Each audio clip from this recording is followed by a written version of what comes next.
Good day everyone. Today's video we're going to talk about the lesson 4.2 communications for research purposes. So we have 5 subtopics related in communications. There are etiquettes of writing, text message, email, letter of request, and informed consent form. First, we have etiquettes in writing. Etiquettes in writing is to write on someone how would you address them in person and be polite. So we have 10 etiquette tips for written correspondence in communication, which is be courteous, capitalize the first letter in each sentence, use complete sentence, be formal, and address the person by their name. Be direct and clear in your writing. Reread your response before finalizing it. Conclude your response with a closing thank you or sincerely. Remember, your written response is quotable and can be easily referenced. Unlike a spoken word, a written statement can more easily to be traced back to you. Make sure what you are writing you would also be willing to say to someone's face. Next, know the appropriate time to communicate in writing versus by phone or in person. Sometimes it is more appropriate or effective to have a conversation in person or by phone. And lastly, know when to ask for help if you are sending in an important written document. Ask a peer for advice or have them review it. So why is etiquette is important? Etiquette is important that it makes people comfortable and it easy. It shows that we value and respect others. Etiquette promotes kindness, consideration, and humility. Etiquette gives the confidence to deal with different situations in life. It gives us life skills. So, what is professional etiquette in written communication? Which is avoid vulgarities, language that may be offensive to others, and overly personal or forward comments or gestures. Text message. A short message sent electronically, usually from one cellular devices to another. What is text messaging or texting?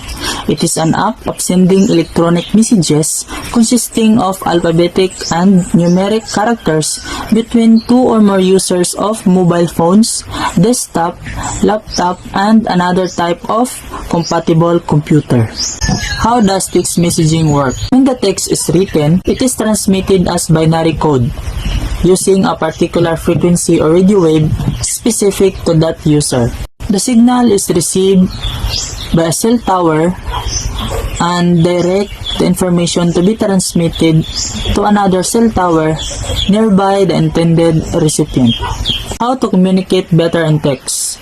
First, use the appropriate medium. Before you send a message, ask yourself if it is appropriate to send via text. Second, always think of your audience.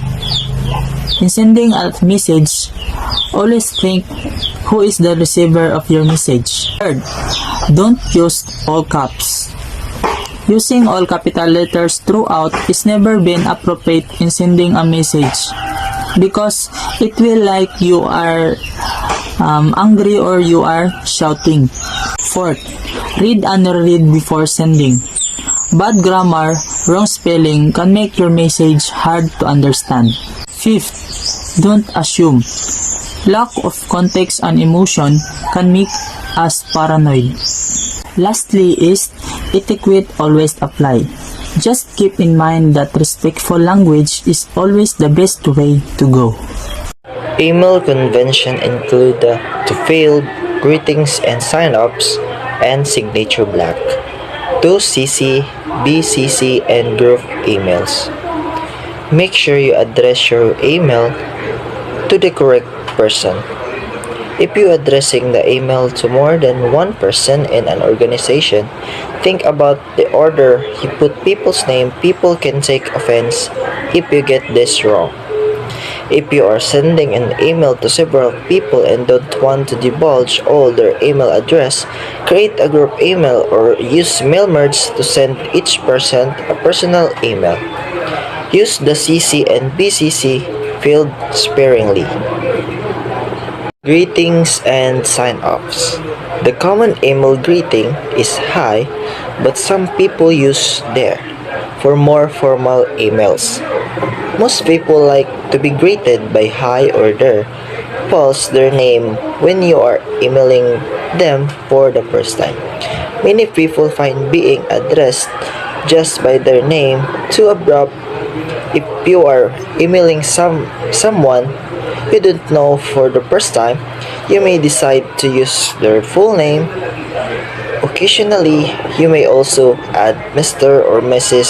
or Miss. Signed off.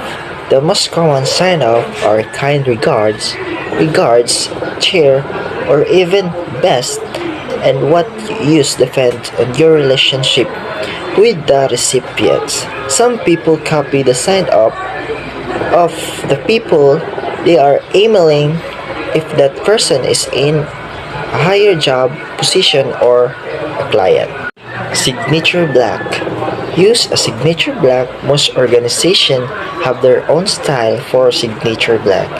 If you don't work for an organization, create your own. You may choose to have a full signature black, an email you initiate, and just your name and phone number on replies. Even though it is repetitive, many people put their first name before their signature black because it makes the email more personal.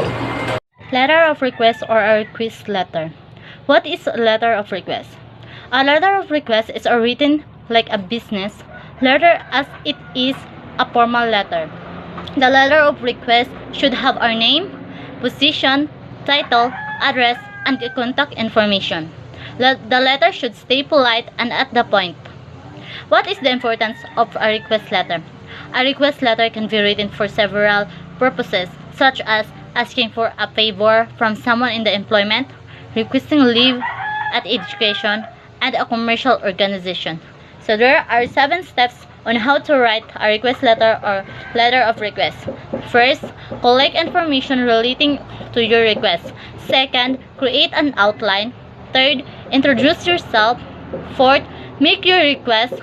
Fifth, explain the reason of the request. Sixth, offer to provide additional information. And lastly, show your gratitude and conclude the letter. So, why is it important to write a request letter?